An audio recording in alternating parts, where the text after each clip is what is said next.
Hello guys, I welcome you on the channel. So this is the first video on this channel, तो थोड़ा सा sound वगैरह में थोड़ा सा माफ़ कर देना। तो एक आज हम लोग केसलेट सॉल्व करने जा रहे हैं। ये कौशिक सर ने उनके चैनल करियर डिफाइनर पे कल पढ़ाई थी एक्चुअली, बट उन्होंने एक थोड़ी डिफरेंट अप्रोच बताई। बट मैं जो अप्रोच बताने जा रहा हूँ मुझे लगता है कहीं ना कहीं हल्की सी मतलब थोड़ी सी सिंप्लीफाइड है। आप उनका रियल अप्रोच जो उन्होंने पढ़ा है वो देखने के लिए उनके चैनल पे जा सकते हो। मैं पिन कर दूंगा वो वीडियो अगर मुझे जमेगा पिन करना तो, because this is the first video. तो देखते कि आप पहले सबसे पहले पॉज करके देख लो केसलेट क्या कहना चाह रहा है, उसके बाद ही आपको समझेगा मैं जो बताने जा रहा हूँ। तो एक्चुअली ये केसलेट कहना चाह रही है कि एक कॉन्ट्रैक्टर था जिन्होंने कुछ नंबर ऑफ़ वर्कर्स जो है एम्प्लॉय किए थे उनका काम ख़त्म करने के लिए। बट एक पॉइंट ऑफ टाइम में फ्यूचर में उन्हें ये रियलाइज़ होता है कि उनका वर्क जो है जो एक प्रॉपर उन्हें टाइम दिया गया था उस टाइम से डिले हो रहा है, 3/4 अमाउंट ऑफ टाइम से डिले हो जाएगा। तो उन्होंने वो ही टाइम पे जो है at once number of workers double कर दिए। तो हमें उसके बाद दो क्वेश्चन पूछे गए हैं। क्वेश्चन नंबर 1 आप देख सकते हो यहाँ पे, और ये 2 थोड़ा सा बड़ा है, बट ये बड़े वाले क्वेश्चन का ही जो अप्रोच होगा वो ही मतलब मुझे लगता है कि बहुत प्यारा है। आप तो एंड तक देखना कि अप्रोच क्या है। तो मैं एक थोड़ा सा डिफरेंट अप्रोच बताने जा रहा हूँ। एक्चुअली हमने यहाँ पे अज्यूम किया है कि वर्कर्स हमने एम अज्यूम कर लिया है कि एम नंबर ऑफ़ वर्कर्स इन्होंने एम्प्लॉय किए, और नंबर ऑफ़ डेज़ में मैंने A+B लिया है। इसका कारण मतलब जो टोटल नंबर ऑफ़ डेज़ हो गए उसको मैंने दो पार्ट में डिवाइड किया है, A और B। इन दोनों को ऐड करेंगे तो टोटल नंबर ऑफ़ डेज़ जो है वो आएगा। तो इसका रीज़न ये था कि मैं नहीं चाहता था कि मैं बस एक वेरिएबल लेके उसमें कुछ और दूसरा वेरिएबल इंट्रोड्यूस करूँ -t वगैरह, फिर x-t तक उन्हें रियलाइज़ नहीं हुआ उसके बाद जो भी है जैसा अप्रोच नॉर्मल कन्वेंशनल अप्रोच होता है। तो मैंने उसे थोड़ा सिंप्लीफाई करने के लिए A+B लिया। तो इसका यूज़ जो है आपको थोड़ी देर बाद जब मैं सॉल्व करूँगा उसके बाद पता चलेगा कि क्या यूज़ है। ये हेल्प करेगा आपको, मुझे भी बहुत हेल्प की ऐसे क्वेश्चंस सॉल्व करने में। तो आप भी ये जो है यूज़ कर सकते हो ऐसा अप्रोच ऐसे वाले डीआईज में सॉल्व करने के लिए जिनमें बोला जाता है कि थोड़े दिन पहले ऐसा ऐसा इस तरीके से वर्क हो रहा था, फिर एक्स नंबर ऑफ़ डेज़ बाद जो है ऐसा वर्क हो रहा है। तो इनमें जो है ये अप्रोच काम आती है। तो एक्चुअली स्टार्ट करते हैं। तो हमें क्वेश्चन का बताया है कि हाउ मच, नहीं क्वेश्चन पे नहीं, पहले सॉल्व देखते कि क्या हुआ। मतलब डीआई के बेसिस पे जो इन्फॉर्मेशन गैदर करके हम एक स्ट्रक्चर बनाते हैं, फ्रेमवर्क बनाएंगे, वो देखते कि वो कैसा बनेगा। तो मैं अज्यूम कर लेता हूँ कि हमारा वर्क जो है W है, ये टोटल वर्क है एक्चुअली। तो हमने ये महसूस किया कि पहले M नंबर ऑफ़ वर्कर्स काम करेंगे A डेज़ तक उसे, और हम लोग ये बता रहे कि A डेज़ तक नॉर्मल वर्क चला, नॉर्मली काम चला, और A डेज़ के बाद जो है उसे रियलाइज़ हुआ कि काम जो है डिले होने वाला है। तो इसके बाद इसे रियलाइज़ हुआ, बट A डेज़ तक काम नॉर्मल चला। तो हमें जो केसलेट में बताया गया है उसके हिसाब से तो M नंबर ऑफ़ वर्कर्स जो है A डेज़ तक काम करेंगे। ये पता है कि M number of workers A days तक काम करेंगे, और फिर A डेज़ के बाद उसे रियलाइज़ होगा तो वो नंबर ऑफ़ वर्कर्स डबल कर देगा, मतलब 2M हो जाएगा। और ये 2M लोग जो है B डेज़ तक काम कर रहे हैं। तो ये हमारा टोटल वर्क हो गया। यहाँ तक तो आई गेस कि सभी को समझ में आ गया होगा कि यहाँ तक क्या चल रहा है एक्चुअली। तो ये यहाँ तक पहुँच गए हम लोग, W = MA + 2M × B। अब देखते हैं कि हमें अब क्या करना है, ठीक है। तो यहाँ तक पहुँच गए, बट क्वेश्चन में और एक चीज़ बोली गई थी कि उसे A डेज़ के बाद रियलाइज़ हुआ कि जो वर्क जो है 3/4 अमाउंट ऑफ टाइम से इंक्रीज़ हो जाएगा। आप यहाँ पे देख लो, यहाँ पे इन्होंने कहीं पे, हाँ यहाँ पे मेंशन किया है कि वर्क जो है 3/4 अमाउंट ऑफ टाइम से इंक्रीज़ हो जाएगा। तो 3/4 अमाउंट ऑफ टाइम से इंक्रीज़ हो जाएगा तो इसका फ्रैक्शन क्या बनेगा, 1 + 3/4, जो कि 7/4 बनेगा। मतलब अगर एक्स्ट्रा नंबर ऑफ़ वर्कर्स जो है अगर इंट्रोड्यूस नहीं करेंगे हम लोग तो इनको काम करने में कितने दिन लग जाएंगे, 7 × 4 × टोटल नंबर ऑफ़ डेज़। तो M लोग काम करेंगे, टोटल नंबर ऑफ़ डेज़ कितने थे हमारे पास, हमने A+B लिया था, तो A+B डेज़ तो लगेंगे, बट अगर M ही लोग काम कर रहे होंगे तो इन्हें जो है 3/4 से वर्क, आप यहाँ देखो 3/4 से नंबर ऑफ डेज है एक्चुअली ये ओके। तो ये इतने अमाउंट ऑफ टाइम से इंक्रीज़ हो जाएगा। तो हमें ये दोनों इक्वेशन मिल चुकी है, ये दोनों केसलेट के ही भरोसे पे हमने सॉल्व किए। क्वेश्चन पे जो कंडीशन होगी उसके बाद ये सॉल्व करेंगे। एक्चुअली यहाँ पे हमने ए और बी की वैल्यू मिलेगी। आप सॉल्व करने के बाद देखो M A plus 2m B equals to m into 7/4 आएगा ये, इंटू a प्लस बी। तो मैं m तो पहले कैंसिल कर देता हूँ, m की यहाँ पे फ़िलहाल ज़रूरत नहीं है। तो ये क्या हो जाएगा, a plus 2b equals to 7a plus 7b/4। आप क्रॉस मल्टीप्लाई करके सॉल्व करो इसे, तो ये 4 यहाँ पे आ जाएगा। 4a plus 8b equals to 7a plus 7b। तो इसे सॉल्व करेंगे, b नहीं, b को यहाँ ले आएंगे तो b हो जाएगा। 7a माइनस ये यहाँ पे चले जाएगा तो 3 बन जाएगा, ये 3 है। तो a/b की वैल्यू जो है, मतलब ये रेशियो यूनिट्स देखेंगे तो a/b हो जाएगा ये 1/3। तो अगर हमने हमारा total number of days a plus B माना था, तो हम ये अज्यूम करके चल रहे कि 4 दिनों में काम कंप्लीट हुआ और 1 दिन बाद उसे रियलाइज़ हुआ कि जो है वर्क जो है डिले हो जाएगा 3/4 अमाउंट ऑफ टाइम में। तो ये केसलेट के आधार पे हमने जो है ये सॉल्व किया। इसके बाद देखते हैं कि अब क्वेश्चन क्या कहना चाह रहा है हमसे। तो यहाँ पे हम लोग अगर ये वर्क पे आप देखो, यहाँ पे पुट करेंगे a और b की वैल्यू, तो मुझे टोटल नंबर ऑफ़ वर्क मिल जाएगा m इंटू ए, m ही हो जाएगा। यहाँ पे देखो m इंटू ए प्लस 2 इंटू m इंटू 3। तो यहाँ पे टोटल वर्क जो है मेरा आ जाएगा 7m। तो मुझे पता है कि मुझे 7m काम करना है। आप एक्चुअली एक हाथ से मोबाइल पकड़ के एक हाथ से लिख रहा हूँ, तो यहाँ पे एंड में थोड़ी दिक्कत आ रही है, पेपर सरक रहा है। ओके, तो ये 7m काम है और m total number of employees जो उन्होंने इनिशियली एम्प्लॉयड किए थे वो है। तो अभी क्वेश्चन देखते हैं। ये देखो ये कितना सिंपल था। एक्चुअली आई एम एक्सप्लेनिंग, इसके लिए ये इतना टाइम लगा, बट ये थोड़ा सा सिंपल है। अब पहला क्वेश्चन देखते हैं, how much work he had completed before increasing the number of workers.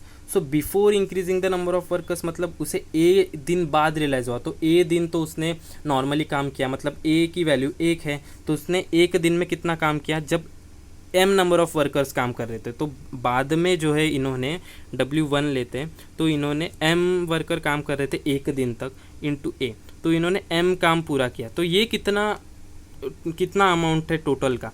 तो टोटल W'/W जो हमारा यहाँ पे था, तो हम देखेंगे कि 1m/7m आ जाएगा, जो कि 1/7 वर्क, जो 1/7 आ जाएंगे इसकी फ्रैक्शन, जो कि होता है 14.28%। तो इतना काम उन्होंने पहले किया और बाकी जो है 6/7 जो 6/7 fraction amount of time 2m workers ने किया। ठीक है, तो ये फर्स्ट क्वेश्चन तो ईजी सा था, बट ये इजी इसलिए लगा बिकॉज हमने ये जो है कोई भी एक्चुअल नंबर अज्यूम लेके नहीं किया कि हम लोग अज्यूम करें कि 100 वर्कर्स थे, फिर उन्होंने 10 दिन तक या फिर 50 दिन तक काम किया। हमने वेरिएबल्स में सॉल्व किया और वेरिएबल्स ही एंड में कैंसिल करके फ्रैक्शन में ही हमने जो है क्वेश्चन सॉल्व किया। So first question was easy. Second question थोड़ा सा लंबा है, बट वो भी उसी में एक्चुअली एक रियल अप्रोच है। आप देखिए, some time after the new workers were introduce, all of the newly introduce workers left the work due to heavy rain. मतलब बी के भी कुछ, बी जो ए दिन में काम, ए दिन तक काम नॉर्मली हुआ, फिर बी दिन तक जो है उस हिसाब से 2m वर्कर्स काम करने चाहिए थे, बट ये कह रहे हैं कि कुछ वर्कर्स ने कुछ दिनों बाद काम छोड़ दिया। मतलब कुछ वर्कर मतलब जो आफ्टर ए डेज़ के बाद एम्प्लॉयड किए थे, मतलब m + m 2m था। ठीक है, तो m वर्कर्स ने कुछ दिनों बाद और से काम छोड़ दिया और जो रिमेनिंग वर्कर्स थे उनकी एफिशिएंसी जो है 20% से रिड्यूस होगी। मतलब वो अपनी 80% एफिशिएंसी से काम कर रहे हैं। तो इसके बाद भी एक चीज़ बताऊंगा। देखो, अगर 10 वर्कर 100% एफिशिएंसी से काम कर रहे हैं और फिर बोला जाए कि 10 वर्कर की एफिशिएंसी 80% हो गई, तो वो 8 वर्कर के बराबर होगा। ये this is one and the same thing. बाद में सॉल्व करते टाइम आपको बताऊँगा मैं फिर से क्लियरली।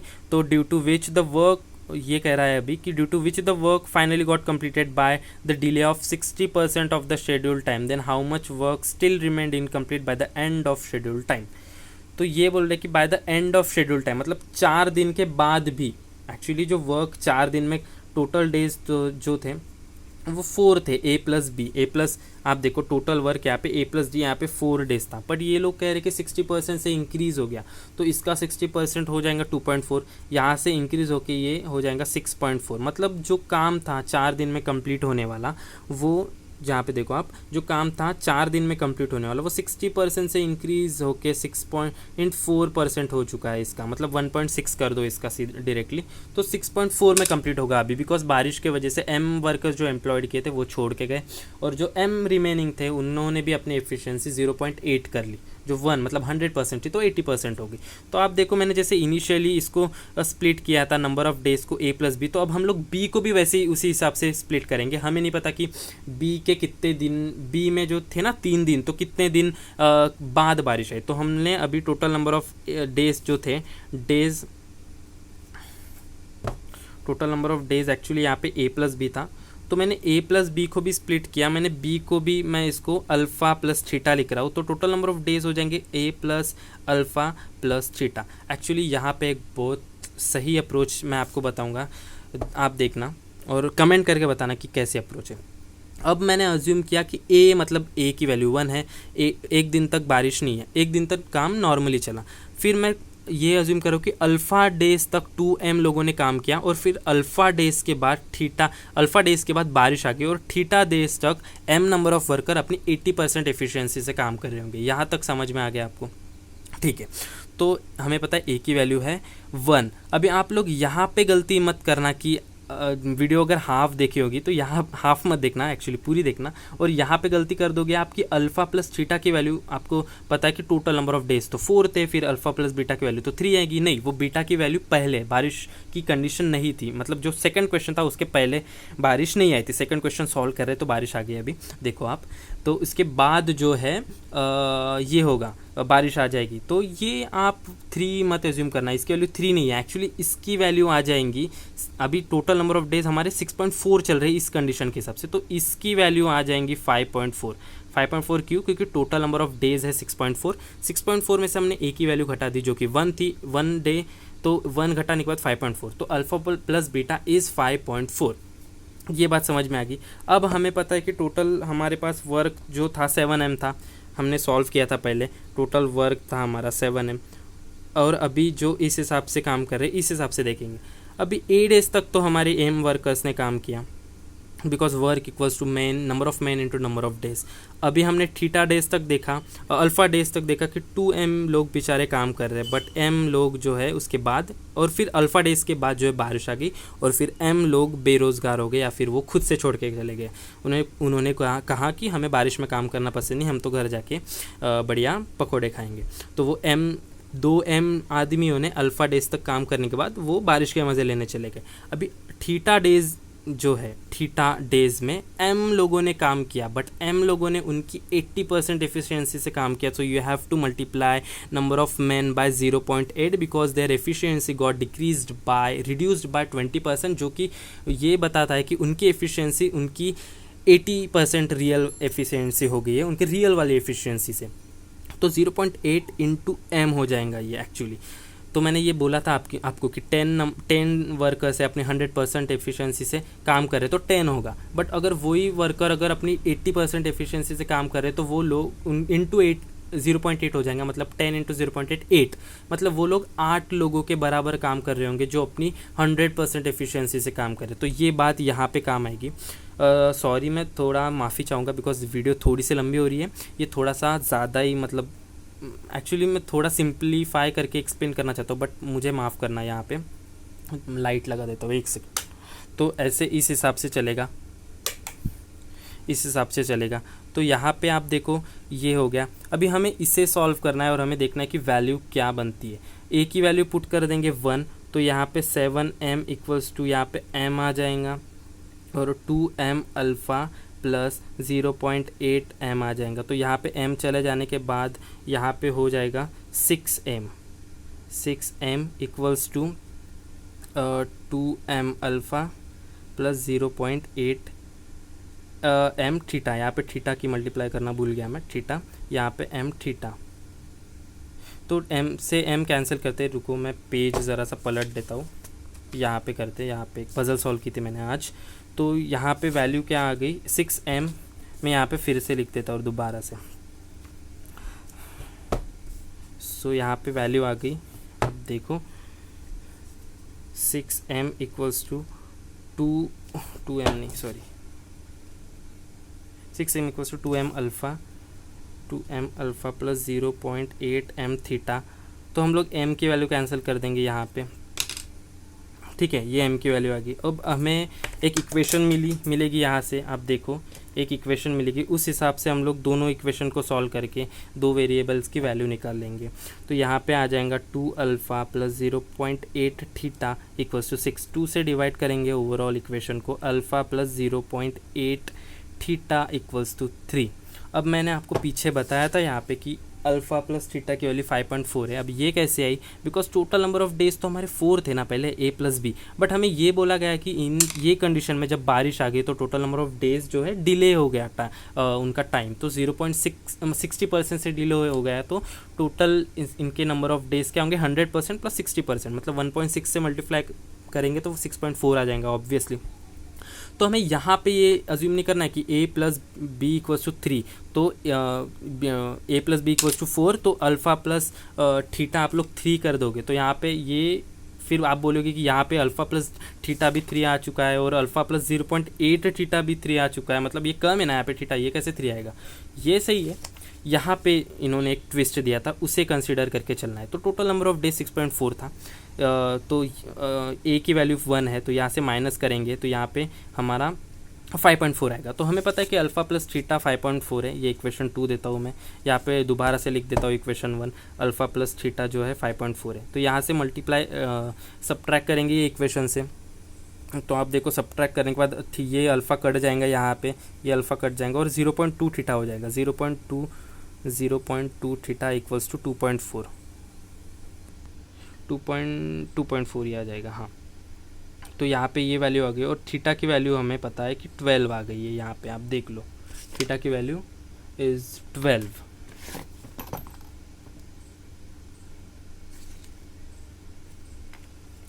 सो थीटा की वैल्यू 12, कुछ गड़बड़ हो चुकी है, एक सेकेंड। हाँ, तो यहाँ पे मैंने थोड़ी सी गलती कर दी है, आप देखो 2 से डिवाइड करने के बाद ये आएगा alpha plus 0.4 theta equals to 3, ये इक्वेशन 2 देता है। और पीछे आपको पता है कि अल्फ़ा प्लस थीटा मैंने बोला था 5.4 आएगा, ठीक है, ये भी पता है हमें।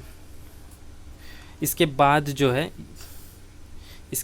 है हमें यहाँ से सब्ट्रैक्ट करेंगे हम लोग ये, तो हमें अल्फ़ा से अल्फ़ा कट जाएगा यहाँ पे और आ जाएगा 0.6 थीटा इक्वल्स टू 2.4, तो थीटा की वैल्यू आ जाएंगी 4। अब हमें पता है कि अल्फ़ा प्लस थीटा की वैल्यू जब 5.4 है और थीटा की वैल्यू 4 है, तो अल्फ़ा की वैल्यू 1.4 आ जाएंगी ऑब्वियसली। अब देखो मैं यहाँ पे एक लाइन ड्रॉ कर रहा हूँ, यहाँ पे a डेज, यहाँ पे अल्फ़ा, यहाँ पे थीटा, a की वैल्यू 1 है, अल्फ़ा की वैल्यू 1.4 और इसकी वैल्यू 4 है। अब हमें 15 क्वेश्चन में ये बोला गया है, यहाँ से पढ़ो आप लोग, कि बोला गया time then how much work still remained incomplete by the end of the schedule time. तो शेड्यूल टाइम हमें 4 दिन बोला था, तो इन्होंने पूछा है कि 4 दिनों के बाद भी कितना वर्क जो है पेंडिंग था। हम लोग सबसे पहले वर्क कितना हुआ कंप्लीट वो निकालेंगे, उसके बाद टोटल वर्क से माइनस करेंगे तो पेंडिंग काम आ जाएगा। तो टोटल वर्क हमें तो ये पता था कि m वर्कर्स जो है a दिनों तक काम कर रहे हैं, a की वैल्यू है 1, तो m लोग एक दिन तक काम करेंगे। अब हमें पता है कि अल्फ़ा दिन तक तो बारिश नहीं आई ना, 2m लोगों ने अल्फ़ा डेज तक काम किया, तो 2m लोग इंटू नंबर ऑफ डेज 1.4, ये वर्क हो गया। अब अल्फ़ा दिनों के बाद बारिश आना स्टार्ट हो गई, m लोग भाग गए और जो बाकी के m लोग थे उन्होंने अपने 80% से काम, एफिशिएंसी से काम किया, तो यहाँ पे आ जाएगा 0.8 इंटू m। और यहाँ पे हमें 4 नहीं लेना, बिकॉज इन्होंने शेड्यूल्ड अमाउंट ऑफ टाइम के बाद पूछा है। तो ये कितना हो गया 1 + 1.4 2.4, तो यहाँ पे हमें 4 कंप्लीट करने के लिए कितना चाहिए 1.6, तो 1.6 दिनों तक ही अज्यूम करना पड़ेगा, क्योंकि 4 दिनों तक कितना काम है वो निकालने वाले हैं हम लोग। तो ये 4 हो गया, इंटू 1.6 कर लो, ठीक है। अब कितना आ जाएगा ये m, ये कितना आ जाएगा 2.8 m, और ये कितना आ जाएगा 8 × 16 कर लो आप, 128 आ जाएगा, और 2 डिजिट तो 1.28 आ जाएगा, 1.28 m, इसको ऐड करने के बाद हम लोग देखेंगे तो कितना हो जाएगा 1 + 2.8 3.8 3.8 में पहले 1.2 जोड़ते हैं तो 5 हो जाएगा, 5 एंड 0.08 मतलब 5.08 m जो है वर्क हो चुका है। अब हमें ये भी पता था इनिशियली कि 7 m हमने सॉल्व किया। देखो हमने m की वैल्यू पता भी फाइंड भी नहीं की, कुछ अज्यूम भी नहीं की, बट वेरिएबल कैंसिल होके भी हमारा जो है आंसर हो चुका है। और ये क्वेश्चन सॉल्व करने में ज़्यादा टाइम नहीं लगेगा, बट मैं एक्सप्लेन कर रहा हूँ पॉइंट टू पॉइंट, तो थोड़ा सा वीडियो लंबा हो चुका है, तो sorry for that once again. तो आप देखो कि इतना वर्क कंप्लीट हो चुका है, इतना टोटल वर्क है। तो पेंडिंग वर्क कितना है? पेंडिंग वर्क जो है 7m - 5.08 m आ जाएगा। अब इसे सॉल्व करेंगे तो इसे सॉल्व करने के बाद जो है आ जाएगा 1.92 आ जाएगा, ठीक है, 1.92 आ जाएगा, 1.92 m काम पेंडिंग है। तो इसकी फ्रैक्शन निकालेंगे, कितना है ये 1.92 m काम हो चुका है और टोटल काम जो है m है, तो ये इसका फ्रैक्शन m से m कैंसिल कर दो आप, और इसको 100 से मल्टीप्लाई करना पड़ेगा कि कितने % काम हो चुका है। तो यहाँ पे सॉल्व करेंगे तो 192/7 आ जाएगा, और इसको फ्रैक्शन में कंप्लीट अगर करेंगे तो कि कितने से जाएंगे, 2 से 14 आ जाएगा, फिर 5 बचेगा 52 और 7 आ जाएगा, तो 3 पेंडिंग और 7, तो ये इतने % का काम जो है पेंडिंग है 4 दिनों के बाद भी। तो अगर वीडियो पसंद आ गई होगी तो लाइक करो या फिर एटलीस्ट सब्सक्राइब करो, and tell your friends that a new मतलब एक थोड़ी सी सिंप्लीफाइड अप्रोच है। मुझे ऐसा लगा कि ये वीडियो बना के अपलोड करनी चाहिए, बिकॉज़ जो बाकी अप्रोच थी इस क्वेश्चन पे वो मुझे लगी कि थोड़ी टाइम कंज्यूमिंग है। आप देखो कि रियल चैनल मतलब कौशिक सर के चैनल पे जाके देखो, उनकी अप्रोच भी वो भी सही अप्रोच है, बट ये वाली मुझे लगा कि स्प्लिट करके, जैसे मैंने बताया A + B फिर B को भी स्प्लिट किया, वो मुझे थोड़ा सा ज़्यादा मेरे अकॉर्डिंग जो है, मतलब जो नए लोग भी है और जो लोग इसे सिंपल विदाउट कुछ अज्यूम करके, हम लोग अज्यूम करते हैं कई बार कि 100 वर्कर्स, फिर उन्होंने 6 दिन तक काम या फिर 10 दिनों तक काम किया, फिर उसको तोड़ेंगे, तो ये बिना ये करके वेरिएबल्स में कैंसिल होके फ्रैक्शन में वैल्यू आ चुकी है। एक्चुअली आंसर जो है, आंसर इंपॉर्टेंट है, ये इंपॉर्टेंट नहीं है कि आपने वेरिएबल्स कितने लिए या फिर टोटल वैल्यू कितने अज्यूम की। तो that's all for today, thank you for watching.